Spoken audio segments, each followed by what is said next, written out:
Gathering our chairs.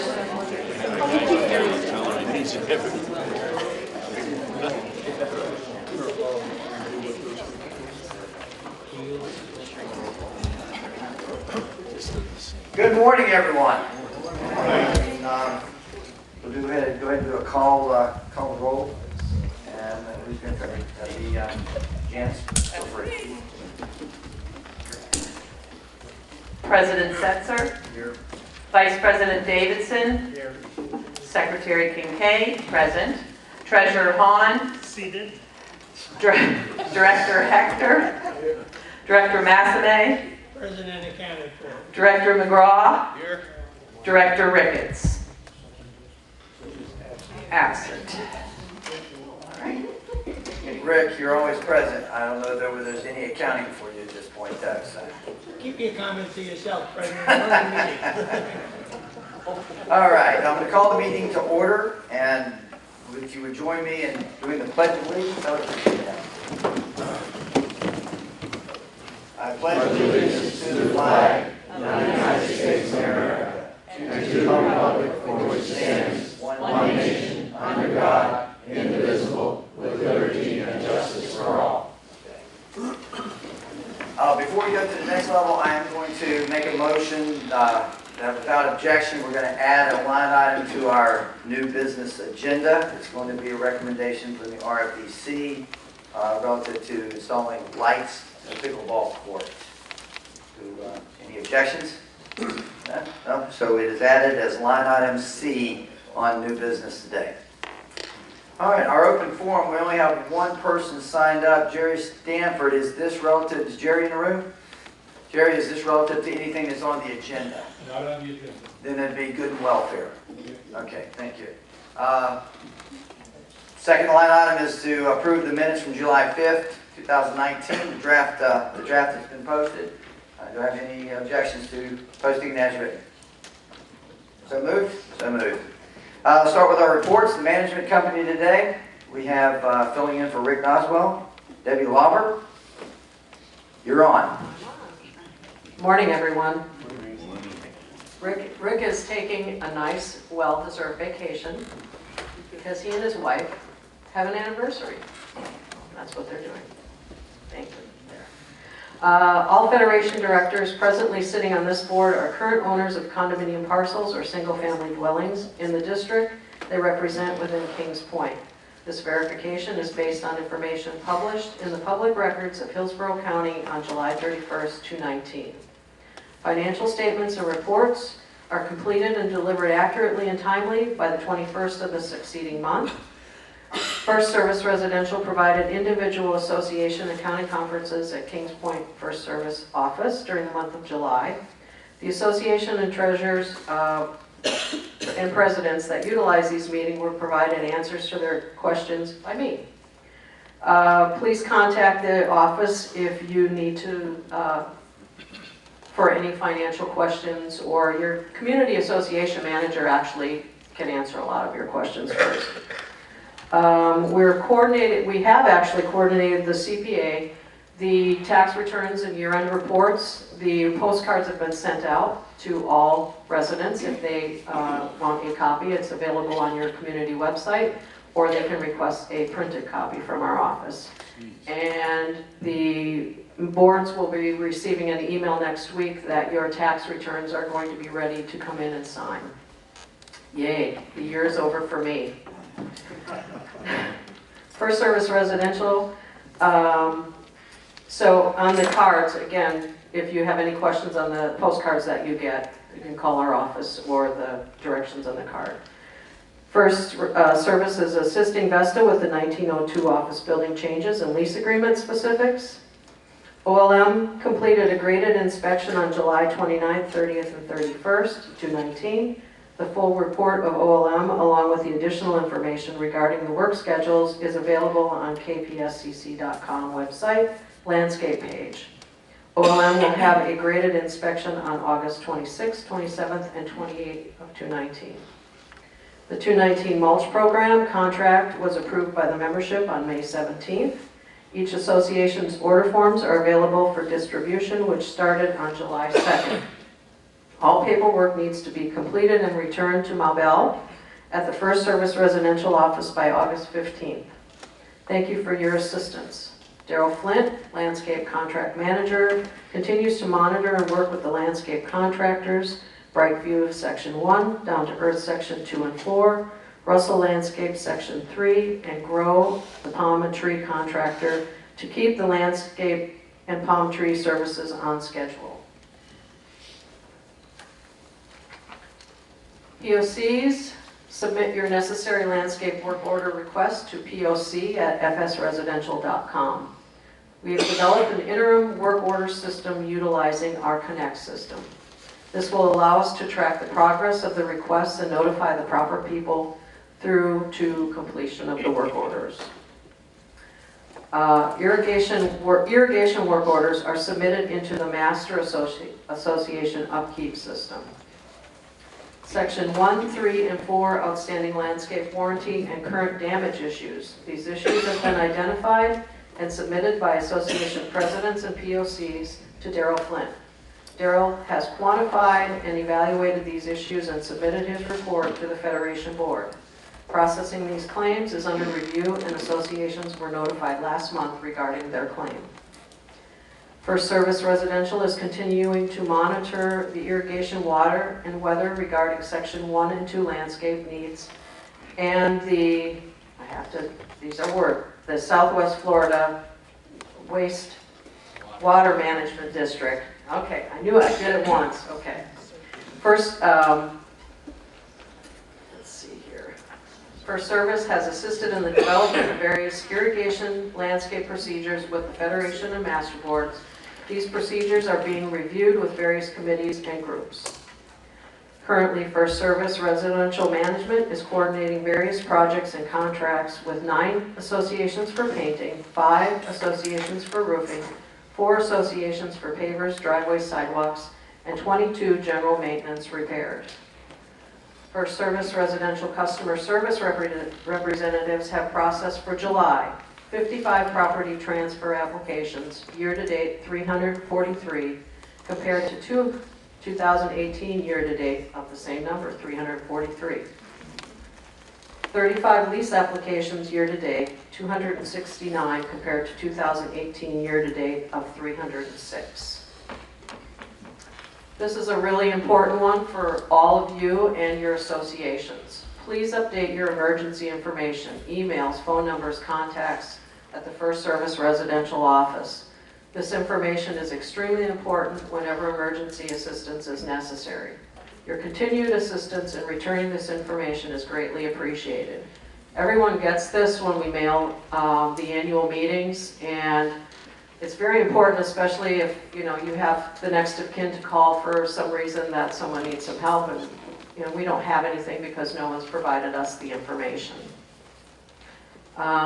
If you have a non-medical emergency, call 813-642-8990. If you have a medical emergency or you have a fire, call 911.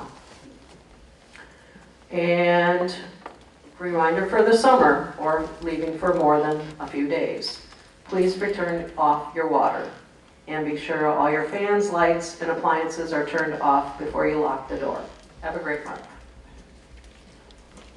Thank you, Debbie. Next on the roster is Ginger with the Recreation. Thank you. Good morning, everybody. The board has my report. I won't read all the numbers. I'll point out a couple of things here. You see your entertainment series, the summer series, is doing quite well. As you recall, we were doing 2 shows in 1 month because we had construction going on, but that will go 6 months from May through October. So the ticket sales thus far are a little over $21,000. Just a note on the backstage dressing room monitors. If you recall, donations were provided by the Pelican players, and there were 6 backstage TVs installed so that the actors and the performers backstage could actually see when it was their turn to come up and everything. And the system is completed and operational, and I believe the Pelican players used it for their shows in the past week, so that's gone on quite well. In the SPA CA trial program, which started November 1st, to date we have over 212 clients have used the program. totaling just shy of $13,000. In the IDEMI project, you know that terminated July 15th. Since then, the guards have confiscated 2 badges that were terminated, both for 1 year. One of those gentlemen did renew his, the other one just kind of disappeared. So I'm not sure what, where he is or if he's coming back in, but they have, as the board asked, that we let them know if we continue to find any of those that had not come in and renewed their badge. Just a couple of notes on the projects underway. The modular handicap ramp, this says it's being installed. It is installed out there. I believe they've got a little punch list left to do on that. The pool ramp handrail has been installed. That was a fabrication that took some time, but we have been out there and worked watching people with wheelchairs, with motorized scooters, and people seem to be quite adept at getting up the ramp, so that's working well. Lapidary and Radio Club refurbishment is completed. There was some cabinetry and painting work done in those rooms. And up next is the tennis gazebo renovation project and the improvements to those restrooms. We're looking for a mid-August start date there. The catering kitchen hood system is nearing its final inspection with the county and the fire marshal. We've got some roof repair projects that have been budgeted down there. It's always a little tough to do it in the rainy season, but they're up in the docket just waiting for the skies to clear a little bit. The 2020 front entry sliding door project, if anybody's been over there, you can see it's been boxed in to kind of keep some of that construction at bay. We have a lot of residents say, well, I see the door there, why aren't you using it yet? We're still waiting on the electrical inspection from the county. They're on their own schedule, not ours, so we wait for that. And after the electrical inspection, then we do the installation of the RFID. They'll start closing in the housings around the door, but we can't move forward with that until they tell us where to go. And then finally, the new lawn bowling green underway. The subsurface materials, drainage, concrete, and wooden rails are completed. Next phase will include the irrigation, the green mix material for installation and planting, and they still say they're on schedule for completion in mid-October. A couple notes on security. We had 11,890 passes issued at the gates, and new decals issued to date for automobiles and golf carts, 6,607. Couple notables here. A resident called the front gate to inform security that a drone had crash landed in their driveway. It was picked up by security, taken to the North Clubhouse, lost and found, where it was retrieved by the pilot. Since then, I was asked a little bit about drones and if they're, can they do that and what are they looking for, and they're in my yard and things like that. If a drone is flown by a hobbyist, there's not much restriction now on them other than being personally responsible for damages, possibly having the need for permission to fly over private property, but that's very difficult to monitor and costly to pursue. Depending on the extent of damage, if there should be any, there wasn't here, but if there should be any, could possibly go after the homeowner's insurance. But in any event, since KP is considered private property, there would have to be a rule or bylaw prohibiting it. And of course, when my bylaws were created, drones didn't exist. So I just was asked a number of times about that. So I thought I'd throw that out there because it's, every day brings new technologies and things like that I thought I'd just mention that. While on patrol, we had an officer observe 2 vans filled to the brim with black garbage bags. He thought that was a little sketchy. He followed them. They came to the dumpsters up here, and when he asked them about it, they said, "Oh, I was told these are the contractor dumpsters here." And they were informed that was incorrect, and they had to drive away with all their trash. Hopefully, they took it to an appropriate place. I can't say that they didn't end up somewhere else, but we live that every day, watching people just dump in these back dumpsters. So if you are confused about where your appropriate dumping areas are, call over to First Service or our offices for the appropriate spots. Also, there's going to be as Ryan refers to them, a PSA, public service announcement. We'll be producing and distributing with the goal of helping to inform residents a little bit about various security rules that are in place for guest access, golf cart access, and facility badge requirements. We hope that comes out next week to just try and get everybody to understand what the rules are. I know a lot of times people think the rules are made for everybody but them, so we're going to try and make sure everybody knows the rules are for them. And it'll be a little video that will help distribute. And finally, one more thing that security had asked me to let you know. You see this bright colored hang tag? Kind of looks like when you're in a hotel and it's like, you know, do not disturb sign. Security has become quite concerned that more and more when they're out on the patrol, they find garage doors open and just left with all your stuff's in there, you know? And this is going to be hung on your door. And it's just an awareness that, hey, lock up, you know, close your door when you're not there. They'll drive by and then hours later come by and drive by. It's in the night, it's in the day. So we're just going to try this just as a reminder. You might want to close up. I see some thumbs up there. I appreciate that. We're trying here. And also just as a reminder, remember the sliding glass doors and making sure those are locked as well. We get very comfortable in this community. But and Jeff Mary back there will also put a thumbs up. The best we can do is suggest that you try to help secure your own areas and we try to help monitor it. And I think that's my report, Mr. President. Thank you. And kind of just telling her, elaborate a little bit on the garbage. It's good that they picked up on that there was a truck full of garbage going somewhere. Associations and anybody that brings in renovators or carpenters or whatever, do some work on your house, make sure you inform them as to the proper places to dump the garbage. They see it. It looks obvious. They believe they are there to use. They're not commercial dumpsters. They are residential, very basic garbage. We need to be more vigilant in telling our vendors that they have to take the garbage to the dump. Now, I know somebody's going to be a little upset about that because vendors will charge you extra when they have to take the garbage to the dump. But that is the way it works. So we need to be the ones who tell them because they will take the path of least resistance, and if they don't dump it in yours, they'll come to somebody else's neighborhood and dump it, and it's just not right. So let's just be more vigilant when we bring in vendors and things and make sure we make that. And I'm going to talk to First Service and Rick that we make sure we maybe put something on there with our qualified vendor list, and that way people can see it and know that our dumpsters are not for commercial purposes. So that's good that they caught it. Thank you. Thanks for that report. All right, next we have Dan Armstrong here to give us our quarterly financial reports and walk us through the numbers. Good morning, everybody. It is time to report the first quarter of fiscal year 2019-20. Starting with the first page, this is the balance sheet or statement of financial position for a not-for-profit entity. You can see we have the combined results in the first column. It's comparing to the most recent year-end. And we'll just take a second to apologize to the board for just handing this to you for the first time. It is indeed, as you know, the year-end figures are being adjusted with the auditors. So getting that in line was a little bit of a chore.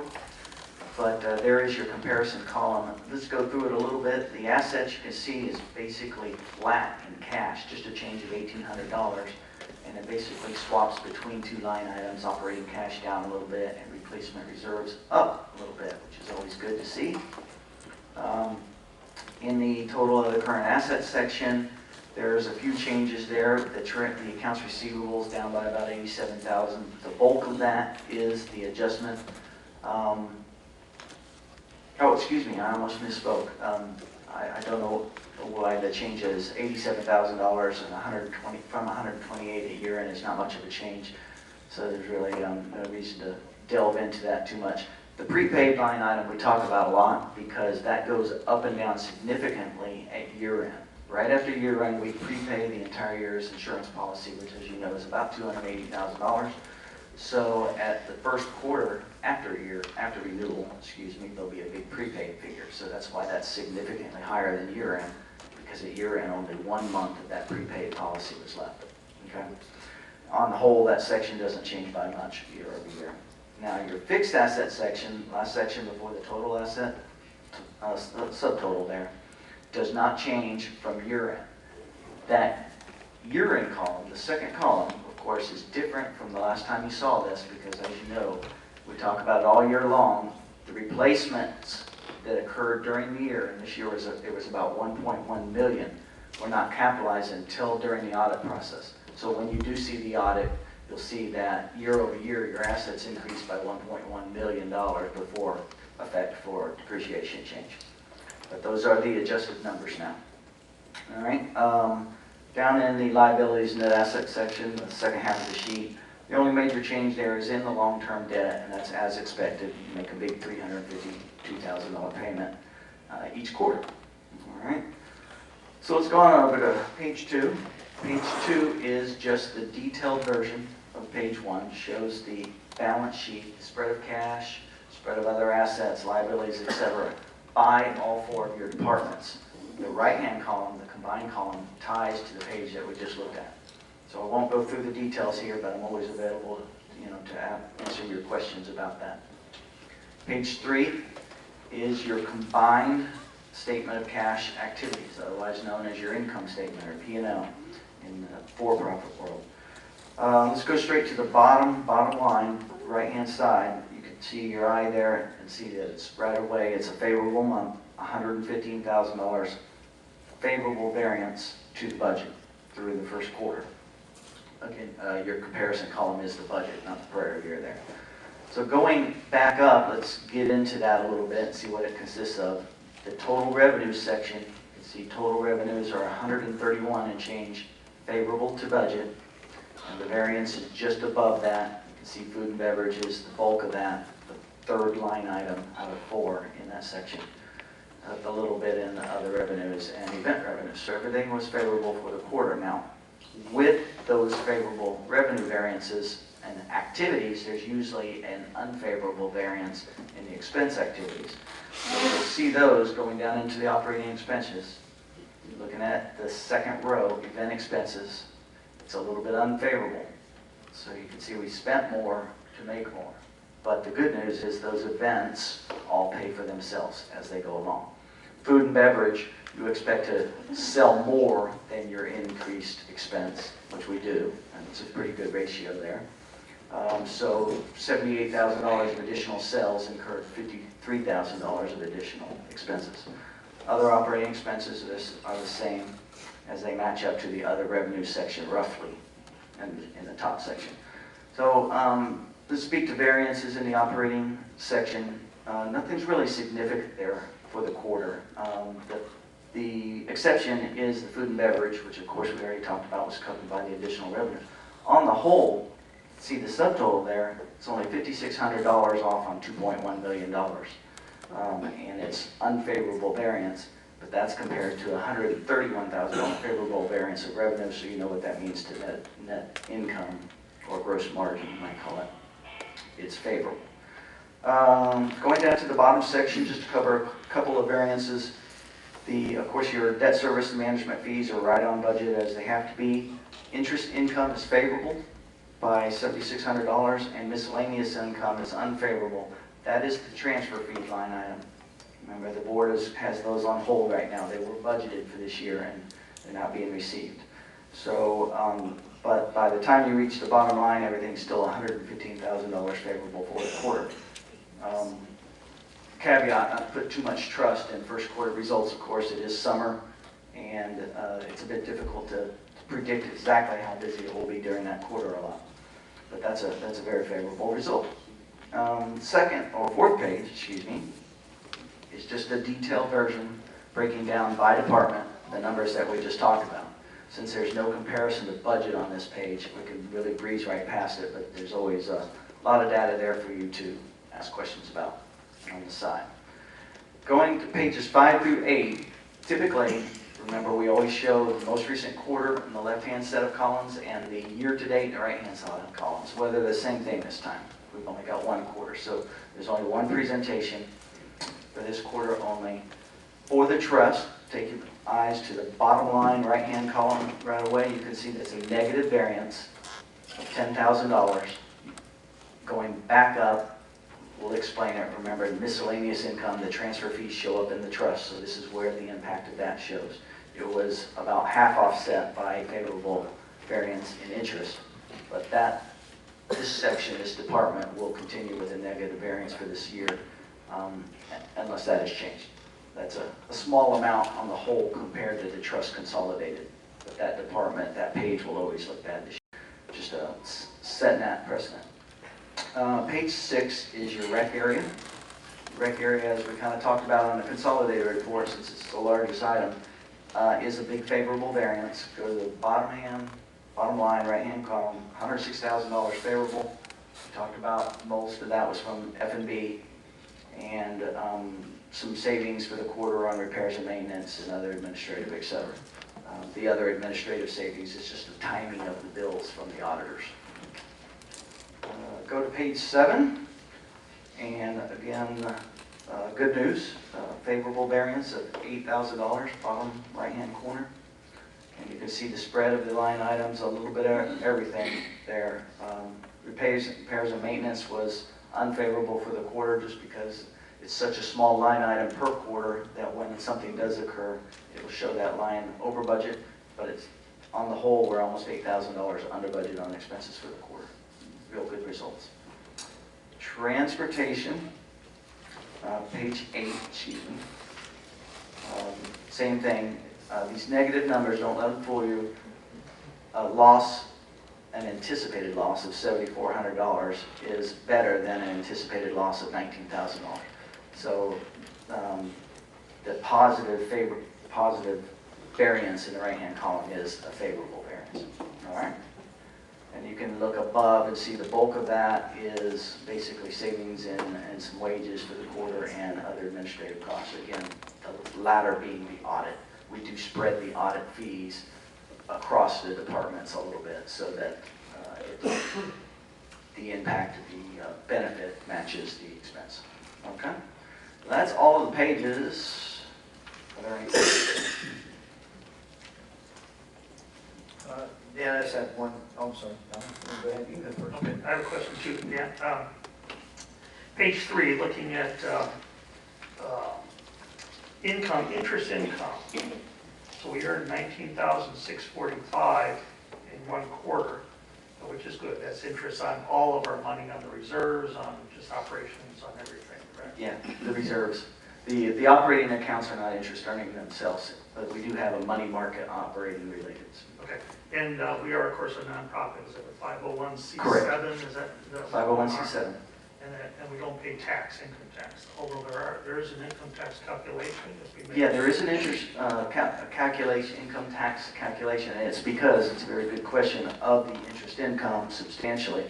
Sometimes there are some other line items also, but you have enough interest expense due to your loan, of course, to offset the interest income. So we've never had to pay any tax on your interest income. All right, that's all.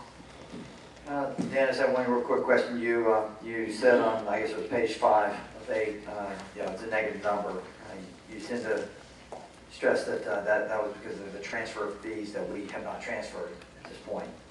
And you said you kind of rely. It sounded like you're kind of relying on that exclusively. Now, I'm just asking this question from an operational standpoint. Okay, let's say that's not there. You're not going to get that. Let's say that's just zeroed out in no matter what.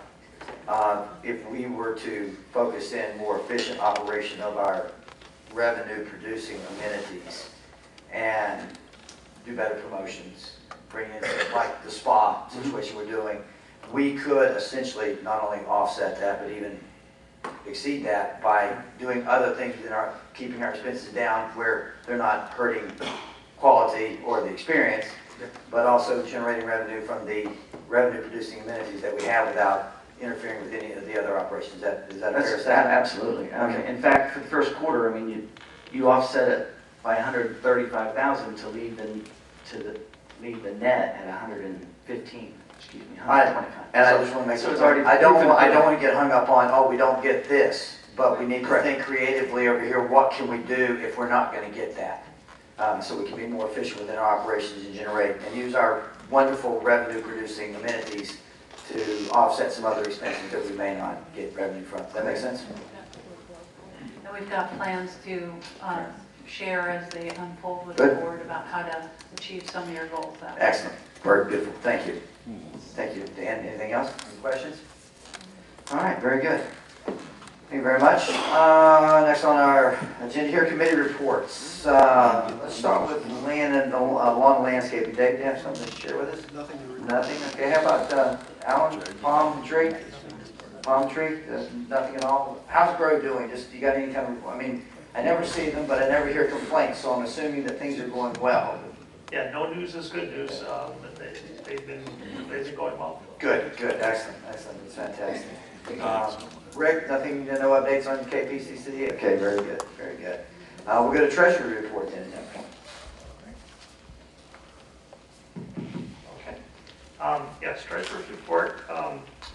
The first page is I want to show you all and talk to. This is just kind of a pie chart just to get a perspective of what all our costs are. You can see the Federation is just a very small little sliver up there. About a quarter, approximately a quarter of what associations, of what we all pay for, is for the trust program, our clubhouses. About another quarter of it is the, another quarter of it is the bulk contracts. Maybe a little bit over a quarter of it. About a quarter of it is what associations pay for all of your work individually. And about a quarter of it, half and half or so, the master and water and sewer, emergency squad and beautification. But the real key is that little sliver, the small sliver of what the Federation is.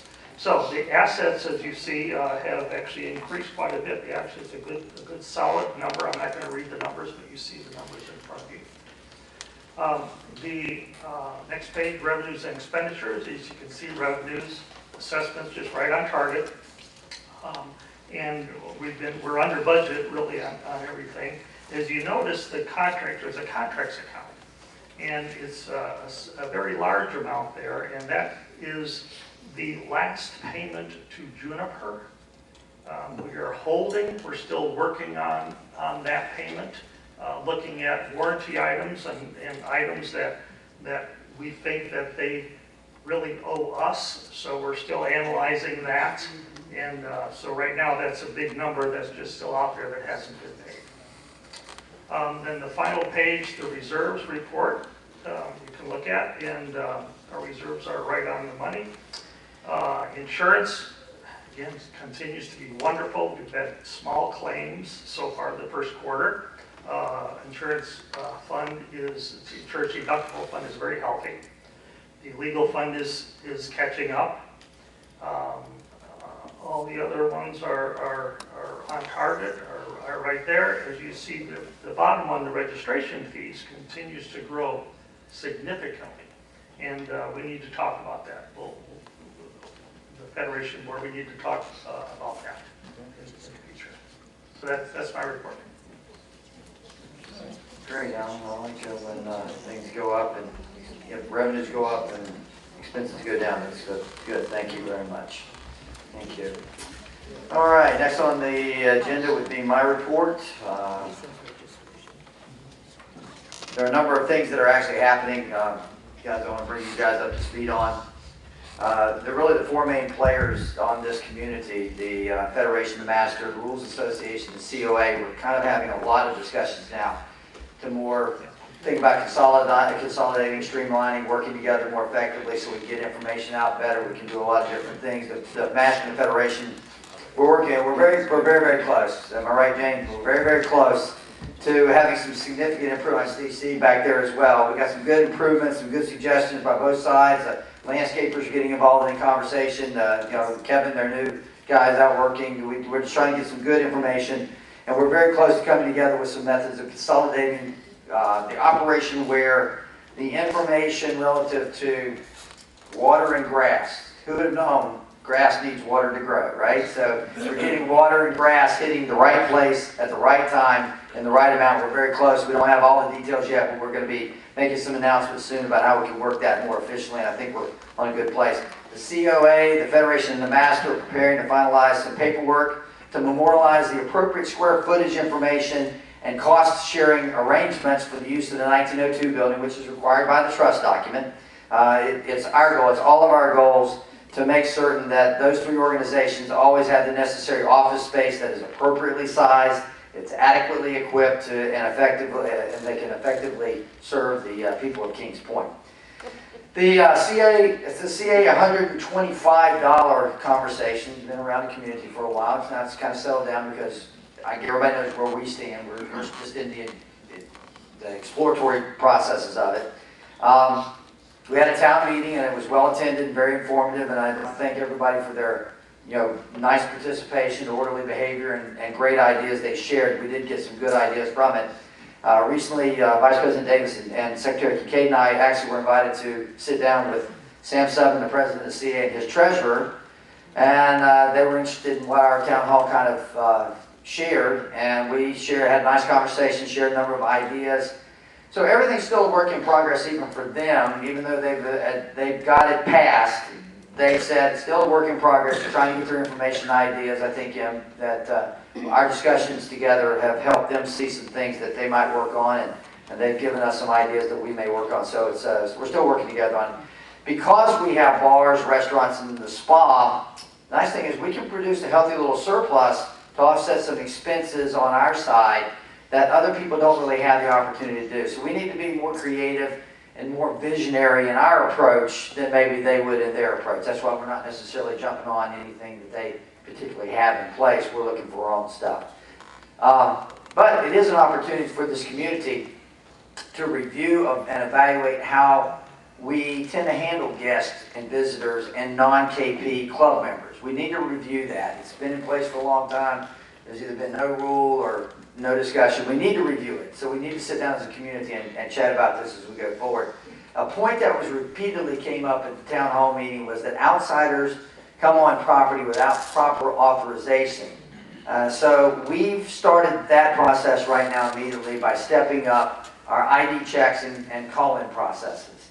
And so I want to kind of go over a few things that we're doing, and I'm going to kind of pre-call a little bit of this to you guys because your help is always necessary. First, I want to remind everybody we live in a limited access community, not a secured facility. First off, we've got to get that through our head. I know, yes, some of our advertising, gated community, I get that. It's still limited access. We do drive through a gate. We got 2 access points to the community. It's still limited access. So you got to think about that. We live in Kings Point, not West Point, I think is a good comparison. When I think about the access.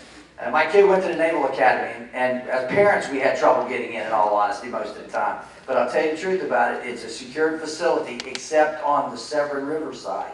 You can drive a boat up, you can jump off, and you can swim right in to the United States Naval Academy. So no matter how secure a facility is, it has points of penetration. You just got to think about that.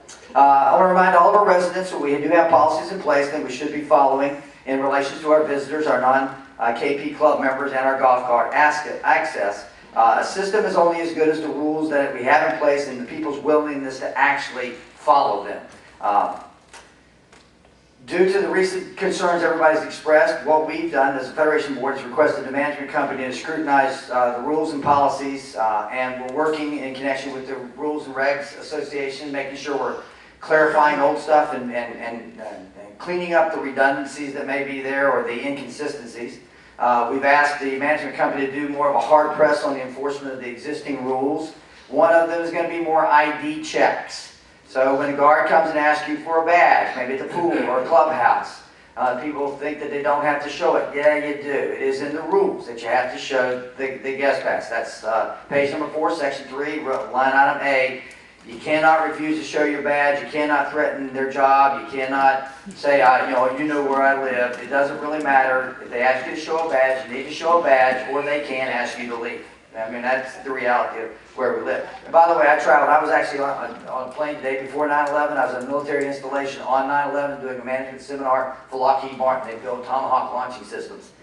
I watched the whole thing take place in a military debriefing room on a big military screen. It was kind of a weird day. But I traveled up 1,700 flights in my career, and every time a TSA agent asked me for an ID or said, can I check your bag? And they would apologize, I would go, thank you. Thank you for checking. Because if you want people to do the job, you've got to reinforce it when they do the job. And that's the way. When they come out, one of the points we have a real concern with is golf cart gate entrances. You know, when you come through the gate, you need to show your badge. Don't say I forgot it at home, whatever sundry excuse you want to say, just show them your badge. If you push the buzzer for a valid reason, then they're going to ask you for your ID, give you their number. You have to give them a number. If you are here to play golf, obviously this is from outside people, the guard will verify your tee time going forward and contact inspector to make sure you're on the list. If you can't verify the person, then they're going to be denied access, and no one should ram the gate. In all honesty, I hate that when I hear the gate was broken by somebody. If you got pictures, I'm sending you a bill. I'm telling you, I just can't stand that when they break the bill. Send them a bill. And we all have to work together on this. Finally, your the visitors, especially your club members, need to follow proper call-in procedures and proper club credentialing procedures. You know, hundreds of people come through every day. Maybe during the season, even thousands. Is it perfect? No. Is somebody going to get through? Probably. But here's the point. If all of us inside this system that we're supposed to be here, we have a right to be here, identify ourselves, then the people who aren't supposed to be here become that much easier to see, so we can check them in properly and we can do what we're supposed to do. But if we're all kind of part of the identifiable problem, then the people that do the job can't do the job. So we need to work together so we can make it more efficient, more effective. So that's my report for today, and I thank you very much. Thank you. Thank you. We do have no unfinished business. Man, we're getting stuff done. I like that. It's good. We have some new business here. We have 3 line items. Today we added the other one, but on line item A is the approval of the recreation facility annual year-end audit report for the Excel audit. Yes, I'm going to just ask to remove that. We're still working on that. We've met with auditors. We're still working on that. So we don't have that final report to accept. Okay. All right, so we put that on hold temporarily until we make some corrections. All right, very good. Thank you. We do have an appointment of the Federation Director to replace Ken Winter, the District 8 Director. I believe, Rick, you are the man in charge of Well, you this. want to do the other one that you put in there, that you inserted? No, we got him in line, so just go ahead and do yours.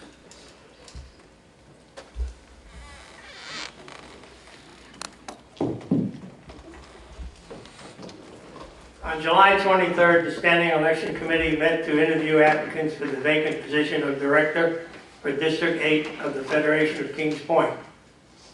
Upon completion of the interviews and due consideration by the Standing Election Committee members, the choice for recommendation was unanimous.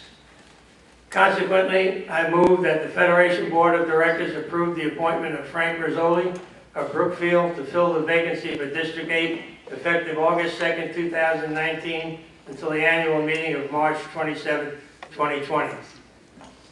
Do we have a second? Second. We got a second. Any discussion? Any discussion? Let's just call the vote then. All those in favor? Aye. Opposed? So moved. Can you repeat his name? Frank. Frank R. I've never met. Frank can't pronounce your right. Rizzo Ali. Stand up. Frank. Take your slide you're over here. You're at the place where there's no name tag. And we're just going to put Frank R. on yours. That's it. Trying to find Frank long enough. Welcome to the game, Frank. Could very well be. Can I say a couple words? If you would like. Don't say thank you yet. Les Robin, I'll give you a warning. Les Robin did say, when I got the election, he did say congratulations or maybe condolences. I remember that distinctly. We'll see how it turns out. I just wanted to take a moment to thank the SEC for their extensive interview process that resulted in me getting appointed to this board. It gave me a good chance to reveal myself to them, and it also gave me a good chance to understand some of the inner workings of the Federation and what I would be expecting to come on the board. I'm looking at this board, I've been around for a while, I see perhaps one of the strongest and most talented boards that Kings Point has ever assembled, and I am truly humbled to be made a part of it. Thank you very much for that. I will always endeavor to make sure that we represent the positions of the residents and owners of this community, and that will always be our goal, that we do what the people want. Thank you. Thank you. Thank you, Frank. I think you're welcome. We'll go to the line item C, which is what we added. That is the RFBC recommendation and presentation. Peggy, you are up. Good morning. My name is Peggy Hamrick. Excuse me. I'm a member of your RFBC, and I'm here today with some really good news. As you know, the Kings Point Pickleball Court Complex up here, just down the way, was opened just over 3 years ago. It was for and is for the enjoyment of all the residents of our community. It's open for play each day by our residents, and it also is used by a very active pickleball club.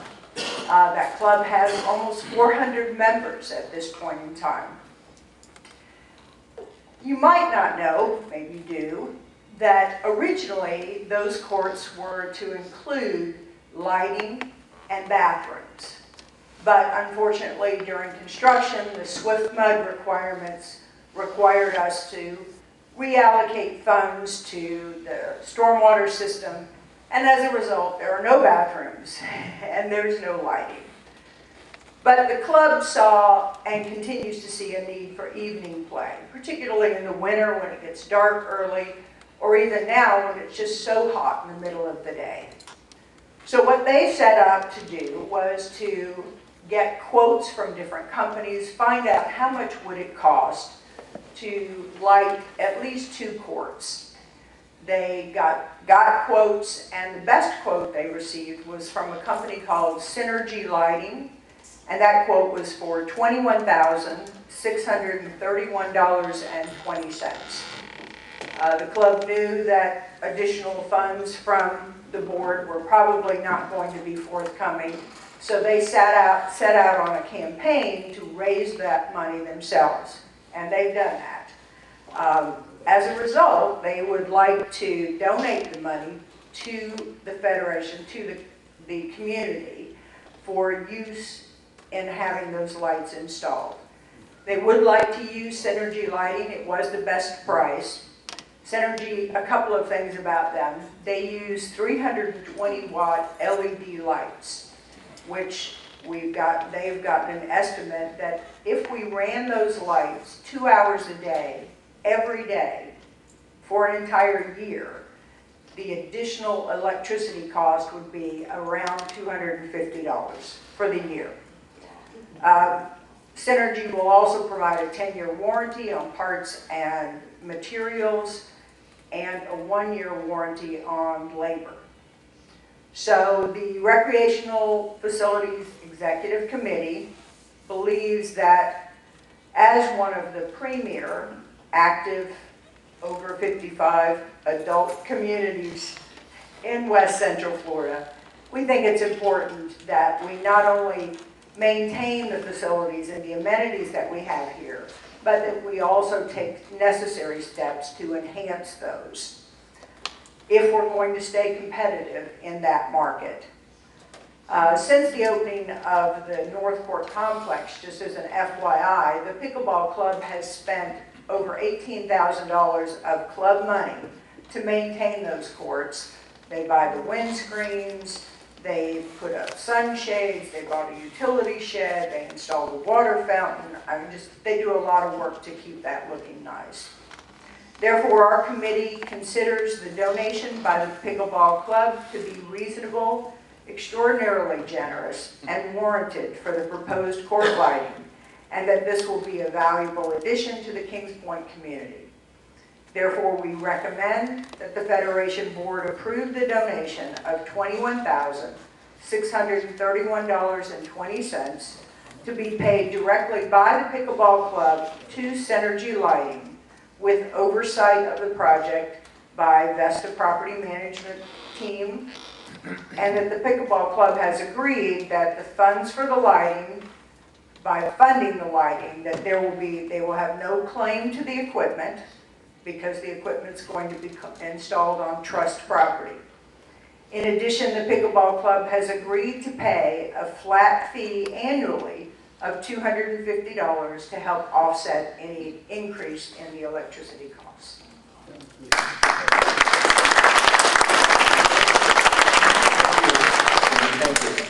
Alan, you have? Yes, I would like to make the formal thank you. Good description.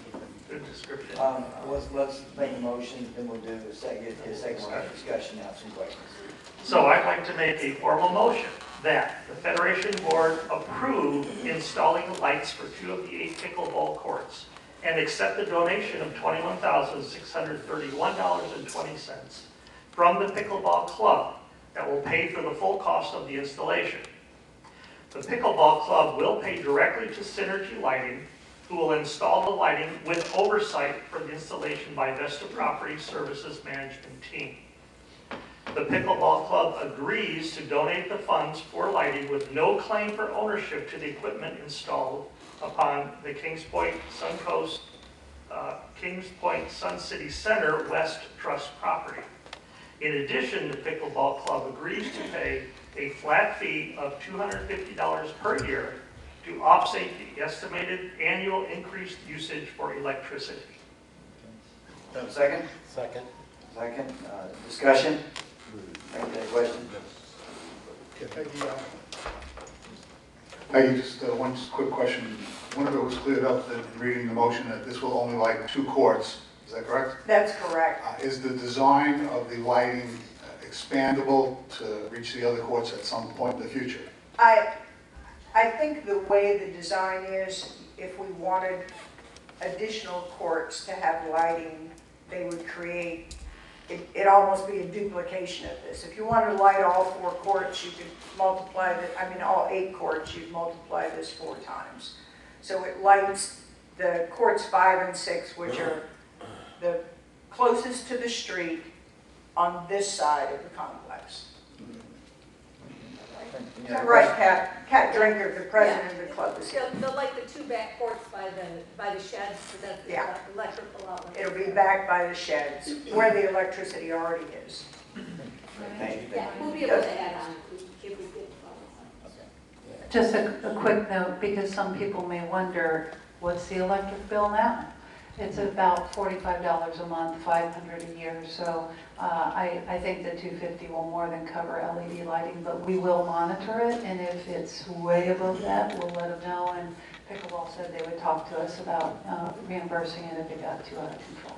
Okay, very good, thank you. Any other questions? Any other discussion? Call the vote. All those in favor? Aye. Any opposed? Congratulations and thank you very much.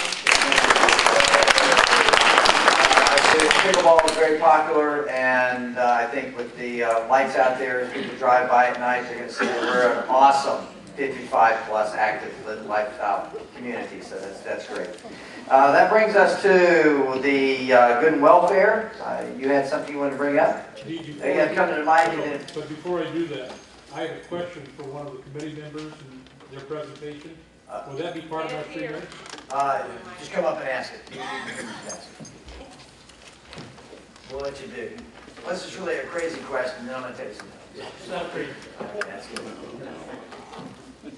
So before I start my 3 minutes, my question is, can I ask a question to one of the committee members? Yes, go ahead. Okay. Ginger, you said something. But you do have to give your name and association first. My name is Jerry Stanford, Nantucket 1. Okay. Ginger, earlier in your presentation, you said something about 2 one-year passes.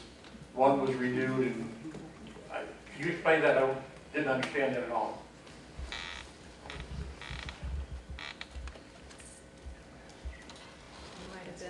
Being a little glib, I'm sorry. It's a habit. 2 badges were confiscated. One was a 1-year resident badge. It was confiscated on July 17th.